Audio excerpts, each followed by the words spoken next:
تقریباً سارے نبیوں کو اللہ تعالیٰ نے اس شان سے دنیا میں مبعوث فرمایا، کسی نہ کسی معجزے کے ساتھ ہی انہیں بھیجا۔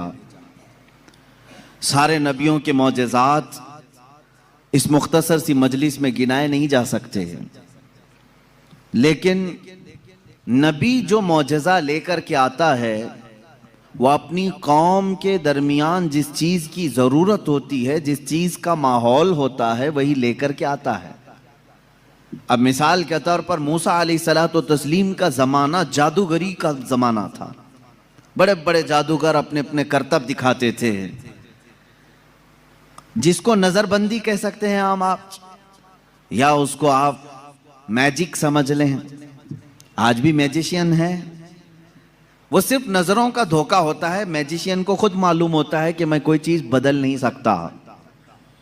کچھ لوگ تو نظر چرا کر کام کرنے کے ماہر ہوتے ہیں کہ وہ چیز کو بدلتے بھی نہیں، آستینوں میں کبوتر رکھ کر کے کھینچ کر کے دکھا دینا، یا پھر پانی کے گلاس میں سے پھول پھینک دینا، یہ نظروں کا دھوکہ ہے، جس کو شعبدہ بازی کہتے ہیں۔ باضابطہ اس کی آج کلاسیں بھی چلتی ہیں، لوگ سیکھتے بھی ہیں۔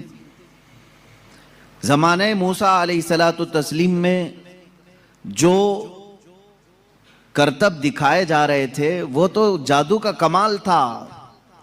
یہ وہ زمانہ تھا جب لوگ جادو کرتے تھے اور بہت ساری چیزوں کو بدل کر کے دکھا دیتے تھے۔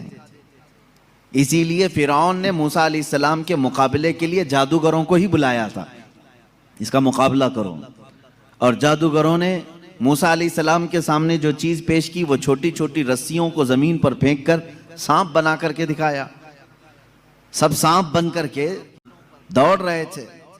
اللہ تعالیٰ نے موسیٰ علیہ السلام کو اس زمانے کا جو معجزہ عطا کیا تھا وہ آپ کا عصا ہے۔ جب وہ زمین پر ڈالتے تو اژدہا سانپ بن جاتا تھا، پھر اگر اسے پکڑ لیتے تو پھر لکڑی ہو جاتا۔ موسیٰ علیہ السلام نے جادوگروں کے مقابل میں اپنے عصا کو زمین پر پھینکا، وہ بڑا سانپ اور اژدہا بن کر کے سارے جادوگروں کے سانپوں کو ایک ہی سانس میں نگل گیا۔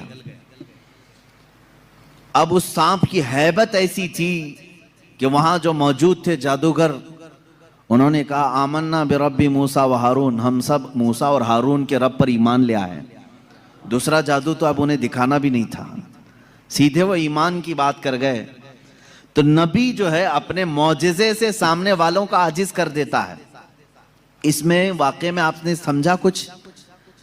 اگر یہ عام لوگوں کے پاس دکھایا جاتا تو ظاہر سی بات ہے ہم سمجھ لیتے کہ ہاں